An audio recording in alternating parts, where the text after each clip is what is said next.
SCP 재단 기지의 한 수감실. D계급 인원 한 명이 침대에 앉아 생각에 잠겨 있습니다. 그는 낮에 참가했던 실험 때문에 무척 심란해하고 있었는데요. 아까 전 SCP에게 종이 한 장을 받았던 D계급 인원. 그 종이에는 이렇게 적혀 있었습니다. 다른 사람이 너한테 착하게 살란 소리를 대체 몇 번이나 해야 하니? 별일 아니라며 넘길 수도 있었지만 괜히 신경이 쓰였죠. 그는 그렇게 한참을 앉아있다 새벽 1시가 넘어서야 잠이 들 수 있었습니다. 잠시 후 새벽 1시 43분. 곤히 자고 있는 남성의 침대 밑에서 길다란 팔들이 등장했습니다. 그것들은 빠르게 움직여 D계급 인원의 발목을 붙잡았죠. 남성이 깜짝 놀라 일어나려 했지만 그보다 먼저 팔들이 움직였고 결국 속수무책으로 침대 아래로 끌려 들어갔습니다. 그는 다음날 아침이 되어서야 전신에 타박상을 입고 사망한 채 발견되었죠. 이번에 이야기해드릴 SCP-517입니다. SCP 재단의 한 실험실. D계급 인원 한 명이 투입됩니다.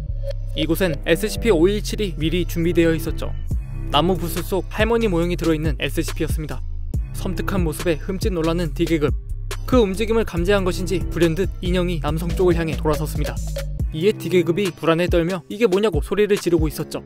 그때 상자 아래에서 던져져 나오는 종이 한 장. 그것엔 이런 말이 적혀 있었습니다. 어떤 사람들은 친절해지는 방법을 모르지 넌 곧 알게 될 거란다. 그걸 본 남성의 표정은 점점 사색이 되어갔죠. 급기야 벌벌 떨며 주위를 살피기 시작하는 D계급이었는데요.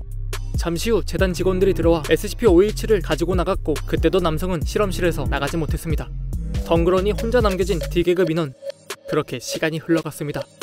어느덧 새벽 1시 42분. 남성은 그때까지도 실험실 안에 있었습니다. 아무렇게나 방치되어 있는 것처럼 보이지만 사실 연구원들이 유리창을 통해 여태 지켜보고 있었죠. 그때 갑자기 실험실 천장이 덜컹거리기 시작하는데요. 급기야 떨어져 나오는 철판. 그렇게 열린 천장 안에서 등장한 건 여러 개의 손들이었습니다. 그것들은 거침없이 쏟아져 나와 D계급을 붙잡기 시작했죠. 그가 소리를 지르며 발버둥을 치지만 역부족입니다. 힘에서 밀린 그는 입과 팔다리를 봉쇄당한 채 천장 안으로 끌려 들어갔죠. 이를 보고 있던 연구원들은 즉시 재단 직원들을 호출하여 천장 위를 살피게 했습니다. 그곳엔 수많은 팔들에 의해 구타를 당하고 있는 남성이 있었는데요. 이미 의식을 잃었음에도 멈추지 않는 주먹들. 직원들은 그 험악한 장면을 보고 선뜻 다가가지 못하고 있었습니다. 결국 놈들이 만족하고 사라진 뒤에서야 D계급의 상태를 살필 수 있었죠. 당연히 살리기엔 너무 늦었습니다. 이 과정을 모두 목격한 재단 연구원들.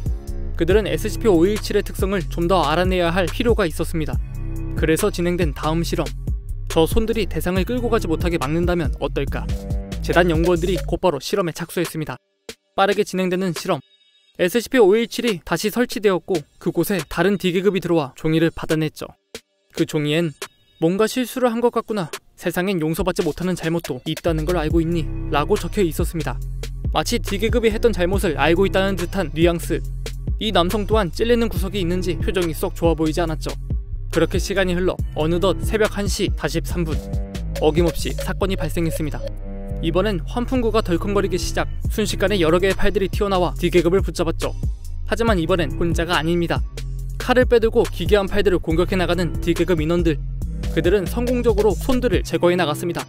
그렇게 사건이 일단락 되는가 싶었는데 뒤이어 다시 흔들리는 환풍구. 곧 그 안에서 수십 개의 팔들이 등장했습니다. 이번엔 방해했던 D계급까지 모조리 타겟이 되었죠. 아무리 칼을 들고 있다 해도 수십 개의 팔을 막아낼 순 없는 노릇.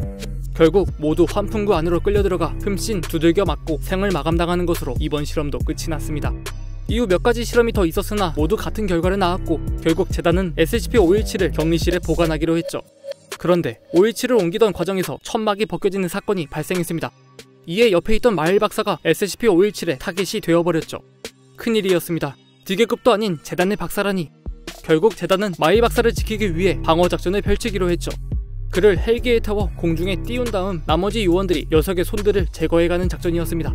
빠르게 이루어지는 준비. 곧이어 벌벌 떨고 있는 박사가 헬기에 탑승합니다. 그를 지킬 요원들도 같이 헬기에 올랐죠. 이곳은 재단 직원들의 식당이 있는 건물의 옥상. 때문에 요원들은 517의 팔들이 나타날 만한 군의 식당, 주방, 저장소 등에 배치되었습니다. 그렇게 모든 준비를 마치자 시간은 어느덧 새벽 1시 43분. 놈들의 첫 등장은 군의 식당이었죠. 구석에서부터 등장한 팔들. 이에 대기 중이던 요원들이 즉시 공격을 가해 그것들을 제거해갔습니다. 하지만 놈들은 쉽게 포기하지 않았는데요.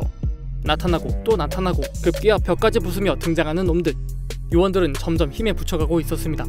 같은 시각 마일 박사를 태운 헬기가 이륙을 합니다. 그러자 그런 움직임을 눈치챈 것인지 옥상에도 놈들이 나타나기 시작했죠. 마일 박사의 멘탈은 점점 갈려나가고 있었습니다. 얼른 이동하라며 고래고래 소리 지르는 박사. 헬기는 그렇게 건물과 멀어지기 시작했죠. 그런데 그때 헬기 꼬리 쪽에서 등장한 팔들. 이를 본 요원들이 즉시 전투태세를 갖췄지만 이번엔 놈들이 더 빨랐습니다. 순식간에 박사의 뒷덜미를 붙잡아 건물 방향으로 던졌죠. 떨어지던 박사는 땅바닥이 아닌 또 다른 팔에 붙잡혀 곧바로 끌려가기 시작합니다. 좁디 좁은 환풍구를 통해 이동되는 박사. 그가 주방에서 모습을 드러냈습니다. 마침 대기 중이던 메디슨 요원이 그를 구하기 위해 전투에 임했죠. 결과는 역시 실패. 그도 마일 박사와 함께 끌려갑니다. 이후 많은 요원들이 박사를 구하기 위해 도전했지만 모두 타깃이 되어 같이 끌려가고 말았죠. 그렇게 도착한 곳은 저장소. 그들은 수많은 팔들에 둘러싸여 있었습니다. 그 모습을 복도 밖에 있던 테드 요원도 보고 있었죠. 이윽고 그가 사람들을 구하기 위해 수류탄을 꺼내댑니다. 하지만 핀 한 번 제대로 뽑아보지 못하고 그 역시 끌려가 버리고 말았죠. 결국 재단은 작전 실패를 인정하고 더 이상의 인명피해가 없도록 요원들을 대피시킬 수밖에 없었습니다. 시간이 지나 다음날 아침, 재단은 저장소 안에 있는 마일 박사를 포함한 여러 명의 시체를 발견할 수 있었다고 하네요. 마주친 대상에게 잔소리와 함께 구타를 선사하는 SCP-517. 너무 무서운 할머니인 것 같습니다. 시청해주셔서 감사합니다.